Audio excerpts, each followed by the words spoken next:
Engineering के admissions के लिए सीटी एग्ज़ाम देना कंपलसरी है। हमारे अपने मालेगांव शहर से अल्हम्दुलिल्लाह तालीमी बेदारी होने की हैसियत से तकरीबन 7,000 बच्चे 10वीं का एग्ज़ाम देते हैं और उसमें से तकरीबन 1500 बच्चे जो हैं वो साइंस स्ट्रीम में जाते हैं। अक्सरियत हमारे अपने बच्चे साइंस की नीट एग्ज़ाम देते हैं। ये हमारे लिए बड़ी खुशाइन बात है कि उसमें से बहुत सारे बच्चे एमबीबीएस, बीयूएमएस और मेडिकल फील्ड में जा रहे हैं। ये हमारे लिए बड़ी अच्छी बात है। लेकिन हम जो इस वक्त प्रेस कॉन्फ्रेंस में हमने जो इनकाद किया है वो इस चीज़ को हम बताना चाह रहे हैं कि नीट एग्ज़ाम जब तकरीबन 1000 के करीब बच्चे अपीयर होते हैं, लेकिन उसमें से अच्छे परसेंटेज और अच्छी माशी हालात की बुनियाद पर सिर्फ 150 से 200 बच्चे मेडिकल फील्ड में जाते हैं। 800 बच्चे 700-800 बच्चे जो है वो मेडिकल फील्ड में नहीं जाते हैं। क्योंकि बच्चे इरादा कर लेते हैं मेडिकल का, इसलिए इंजीनियरिंग का सीटी एग्ज़ाम नहीं देते हैं। और इंजीनियरिंग के एडमिशन्स के लिए 12वीं साइंस में मैथ्स और सीटी या फिर जेईई एग्ज़ाम देना कंपलसरी है। अगर जेईई या सीटी 12वीं मैथ्स के साथ उन्होंने नहीं दिया हुआ है तो फिर इंजीनियरिंग में एडमिशन नहीं ले पाते। क्योंकि सीटी ना देने की बुनियाद पर फिर वो बच्चों के सामने जो 700-800 बच्चे जो नीट दिए हुए हैं, फिर उनके सामने एक क्वेश्चन मार्क आता है कि अब कहाँ जाए।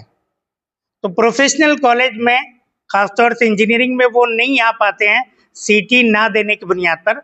और तकरीबन हमारा हर साल का हमारा ये तजुर्बा है कि 100 से 150 बच्चे एडमिशन पीरियड में हमारे पास आते हैं और बड़ी लजाजत और दरख्वास्त करते हैं कि सर हमको एडमिशन दे दीजिए, लेकिन गवर्नमेंट के कानून के वजह से हम उनको नहीं दे पाते हैं, बड़े मायूस होकर जाते हैं।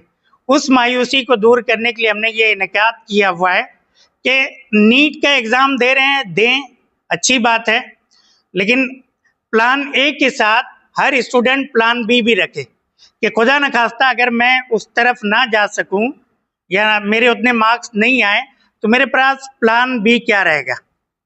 वैसे भी तो प्लान बी जो है वो उनका इंजीनियरिंग का रहना चाहिए।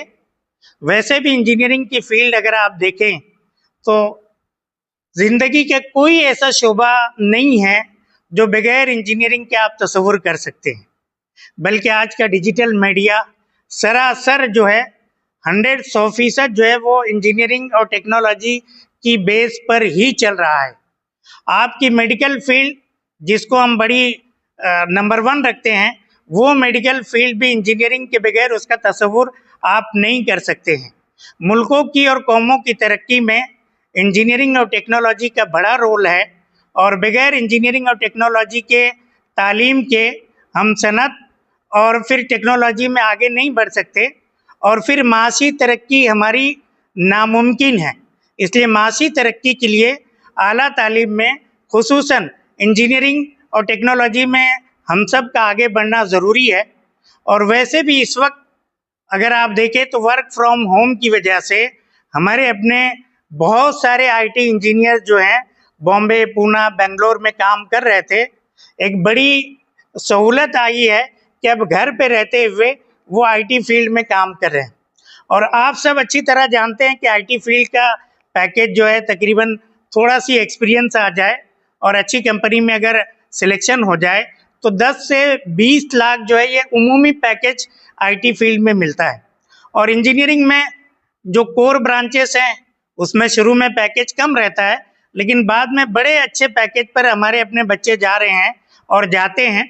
इसलिए हमने ये इनकाद इसलिए किया हुआ है कि ये पेरेंट्स में और हमारे अपने असातिज़ा में और हमारे अपने तलबा में इस चीज़ की फ़िक्र पैदा हो कि सीटी एग्ज़ाम को वो अपीयर करें।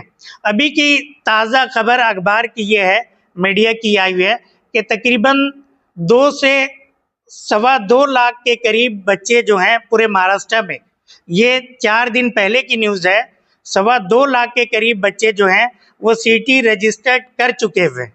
और मालेगांव में इस वक्त जो हमारा अपना एक अंदाज है कि 50 बच्चे भी उर्दू मीडियम के बच्चे 50 बच्चे भी अभी तक रजिस्टर्ड नहीं किए होंगे, जबकि महाराष्ट्र में 2 लाख के ऊपर जो है बच्चे रजिस्टर्ड कर चुके हुए हैं।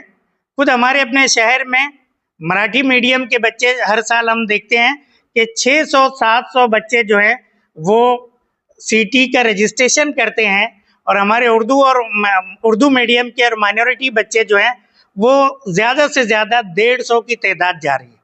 इसलिए ये सीटी के एग्ज़ाम को भर के हम इंजीनियरिंग के एक अच्छे ऑप्शंस को हम ऑप्ट कर सकते हैं। वैसे भी आप हजरात जानते हैं कि हमारा अपना मंसूरा इंजीनियरिंग कॉलेज एक बेहतरीन प्रोफेशनल और इंजीनियरिंग कॉलेजेस में से है। 18 के करीब हमारे अपने पास स्टाफ जो है पीएचडी किया हुआ है, और अक्सरियत जो है आईआईटी, एनआईटी, अलीगढ़ मुस्लिम यूनिवर्सिटी और दूसरे जो है गवर्नमेंट इंजीनियरिंग कॉलेज के से फारिगशुदा हैं, और 18 असातिज़ा जो हैं हमारे अपने पीएचडी कर रहे हैं। इसी वजह से हमारे अपने तलबा जो है यूनिवर्सिटी टॉपर भी बन रहे हैं, बेहतरीन रिजल्ट्स भी ला रहे हैं, और तकरीबन 100 से 150 के करीब बच्चे हमारे अपने फारिग बच्चे जो है वो एमएनसीज में जॉब कर रहे हैं। तो इसी सिलसिले में कि हम सीटी के एग्ज़ाम को भी हम जो है प्रेफरेंस दें। अगली बात हमारे अपने प्रोफेसर सऊद महवी आपसे सीटी के ताल्लुक से तफसीली बात करेंगे। वरहमतुल्लाहि वबरकातुहू। जैसा कि डॉक्टर अकील शाह साहब हमारे इंजीनियरिंग कॉलेज के प्रिंसिपल ने इंजीनियरिंग में एडमिशन लेने के लिए सीटी के एग्ज़ाम के ताल्लुक से अहम मालूमात आप लोगों को फराहम की, मैं आप लोगों के सामने एक ऐसे इम्तिहान के बारे में बात करने जा रहा हूँ जो कि आपके फ्यूचर को रोशन कर सकता है, जो कि कहलाया जाता है MHTCT 2026। हर साल की तरह MHTCT एग्ज़ाम इस साल भी मुनक़िद किया जा रहा है। एक खुशखबरी वाली बात यह है कि ये इम्तिहान सिर्फ एक मरतबा नहीं बल्कि तलबा और तालिबात इस इम्तिहान को 2 मरतबा अटेम्प्ट कर सकते हैं। पहली मरतबा ये एग्ज़ाम अप्रैल में होगा और दूसरी मरतबा ये एग्ज़ाम मई के महीने में होगा इसी साल। और आपको मैं बताता चलूँ कि इंजीनियरिंग में एडमिशन लेने के लिए सीटी का एग्ज़ाम देना बहुत ज़्यादा ज़रूरी है। बगैर सीटी के एग्ज़ाम के आप किसी भी इंजीनियरिंग कॉलेज में एडमिशन नहीं ले सकते, जिसके लिए मैं आप लोगों के सामने अब बात करने जा रहा हूँ कि हम इसका रजिस्ट्रेशन कैसे करें। महाराष्ट्र सीटी सेल की वेबसाइट से आप इसका रजिस्ट्रेशन कर सकते हैं। इसी तरीके से मंसूरा इंजीनियरिंग कॉलेज के अंदर सीटी सेल का अमल पजीर आया है, जिसका फ़ायदा उठाकर तमाम तलबा और तालिबात यहाँ पर सीटी का एग्ज़ाम फॉर्म रजिस्ट्रेशन करवा सकते हैं। रजिस्टर करने के लिए कौन कौन से डॉक्यूमेंट्स लगते हैं उसके ताल्लुक से मैं अगर बात करूं तो इस साल महाराष्ट्र सीटी सेल ने हर तालिबे इल्म और तालिबात के लिए अपर आईडी, आधार कार्ड और 10वीं और 12वीं की मार्कशीट कंपलसरी की है। बगैर अपर आईडी और बगैर आधार कार्ड के हम सीटी का रजिस्ट्रेशन नहीं कर सकते। देखने में ये आता है कि बहुत सारे बच्चों के पास अपना खुद का ईमेल आईडी नहीं होता, आधार कार्ड किसी और नंबर से रजिस्ट्रेशन होता है और वो नंबर किसी वजह से बंद हो चुका रहता है, तो ये दिक्कतें आती हैं। मैं आपको बताता चलूँ कि सीटी का एग्ज़ाम 10 जनवरी से रजिस्ट्रेशन करना शुरू हो चुका है और आखिरी तारीख इसकी है 12 फरवरी 2026। 12 फरवरी 2026 आखिरी तारीख है। इसके बाद हम बच्चे जो है एग्ज़ाम फॉर्म रजिस्टर नहीं कर सकते। और इसी के साथ साथ में डिजी लॉकर का हर स्टूडेंट का होना बहुत ज़्यादा ज़रूरी है। डिजी लॉकर अगर स्टूडेंट का होगा तभी बच्चे एग्ज़ाम रजिस्टर कर पाएंगे।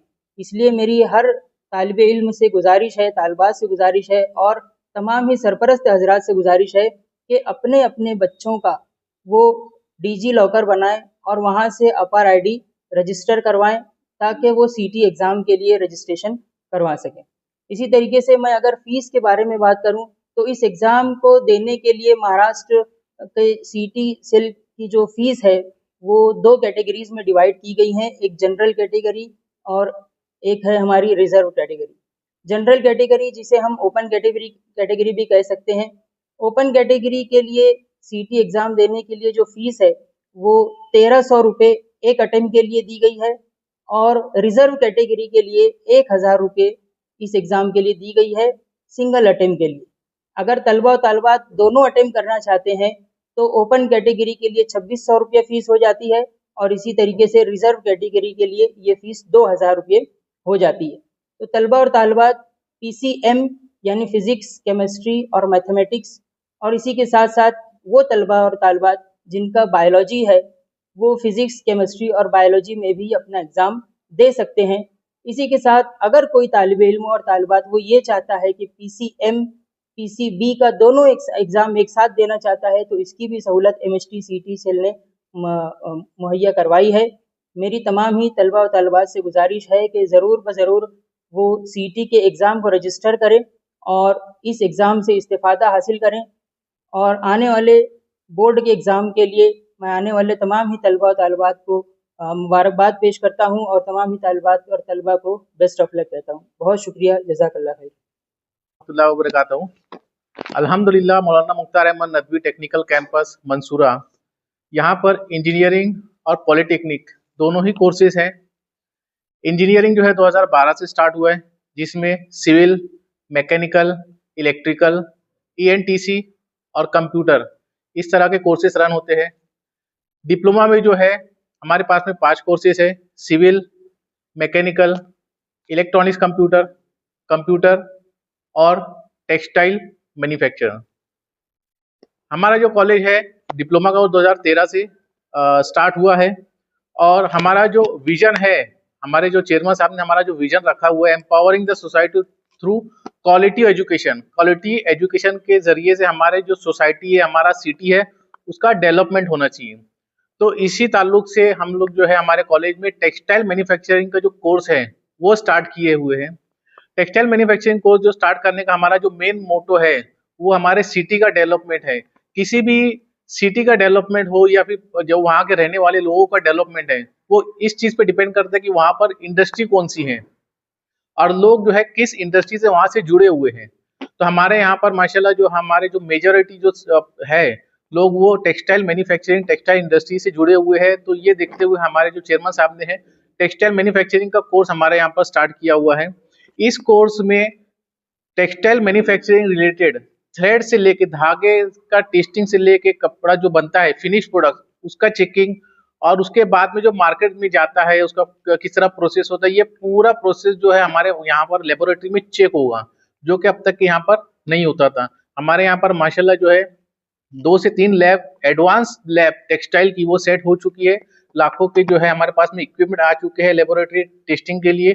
इसी तरह जो एडवांस पावर लूम है, इवन पावर लूम हम लोगों ने जो परचेज किए हैं यहाँ पर, तो इंशाल्लाह जो है बच्चे जब एडमिशन लेंगे तो उसका बेनिफिट सिटी को भी होगा, लोगों का भी होगा और हमारा सिटी जो है वो डेवलप होगा। जनरली देखा जाता है कि बच्चे जो एडमिशन, जैसे 10th के बच्चे हैं, एडमिशन लेने के लिए इस तरह घबराते हैं कि हमारा इंजीनियरिंग में जो है डिप्लोमा में फीस बहुत ज्यादा होती है।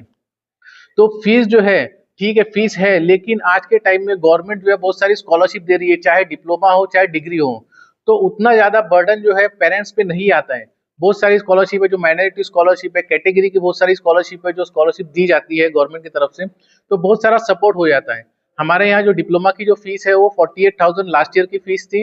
इसी तरह स्कॉलरशिप जो गवर्नमेंट की तरफ से मिलती है तो बहुत सारा जो है 40,000 के आसपास स्कॉलरशिप आती है और डिग्री की जो है 68,000 जो है हमारी डिग्री की फीस थी लास्ट ईयर। लेकिन जो ये फीस है डिपेंड करती है शिक्षण शुल्क की तरफ, गवर्नमेंट डिसाइड करती है। तो आने वाले साल में जो है वो फीस जो भी रहेगी वो गवर्नमेंट डिसाइड करेगी। लेकिन फिर भी हमारी जो फीस है बाकी कॉलेजेस से, जितने भी कॉलेजेस हैं वहां से हमारी जो कॉलेज की फीस है वो सबसे लोएस्ट फीस है। तो इसी के साथ जो है हमारा जो विजन है वो विजन फुलफिल करने के लिए हम लोग जो इंजीनियरिंग की जो ब्रांचेस और फिर टेक्सटाइल्स खोले हुए हैं, तो ये बेनिफिट होगा इंशाल्लाह। तो आखिर में मुझे एक बात करना है कि आओ हम सब मिल के हमारे सिटी को, हमारे स्टेट को और हमारे मुल्क को आगे लेके जाएं। शुक्रिया।